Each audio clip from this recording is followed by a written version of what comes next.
ஒரு நாள் இயேசு இந்த பூமியில் வாழ்கின்ற நாட்கள் கிராமங்கள் வழியே நடந்து கொண்டு வந்திருந்தார். அப்பொழுது யபிரு என்கிற ஒரு மனிதன் இயேசுவிடத்தில் வந்து, ஐயா இயேசுவே, என் பொண்ணு சாகுற நிலைமையில இருக்கா ஐயா, எப்படியாட்டும் வந்து காப்பாத்துங்கய்யா. ஐயோ அப்படியா, பயப்படாதப்பா, நான் இருக்கிறேன், நான் கூட வர்றேன், நீ விசுவாசமாக இரு என்று சொல்லி இயேசு அவனோடு கூட பிரயாணத்தை தொடங்கினார். அப்பொழுது யபிருவின் வீட்டிலிருந்து 2 பேர் ஓடி அவனிடத்தில் சென்று, போதகரை போய் கஷ்டப்படுத்தாதப்பா, மக இறந்து போயிட்டா, இனி போய் இயேசுவை எதுக்கு கஷ்டப்படுத்து? என்னது, என் மக இறந்துட்டாளா? ஐயோ அப்பொழுது இயேசு யபிருவை பார்த்து, கவலைப்படாத, நான் இருக்கிறேன், என்னை நம்பினா மரிச்சா கூட உயிரோடு வந்துடுவாங்க, நீ பயப்படாத. அப்பொழுது இயேசு கிறிஸ்து அவனோடு கூட வீட்டிற்கு வந்தார்.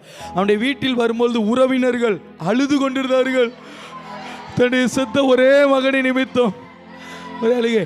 அப்பொழுது இயேசு அவர்களை பார்த்து, அழாதேயுங்கள், அழாதேயுங்கள், இந்த சிறுவன் மரிக்கவில்லை, நித்திரையாய் இருக்கிறாள் என்று சொன்னார். அதற்காக அவரை பார்த்து எல்லோரும் நகைத்தார்கள். என்னப்பா ஒன்றும் தெரியாம சொல்லிட்டு இருக்காருன்னு சொல்லி. அப்பொழுது இயேசு அவர்களை அந்த இடத்திலிருந்து வெளியே துரத்தினார்.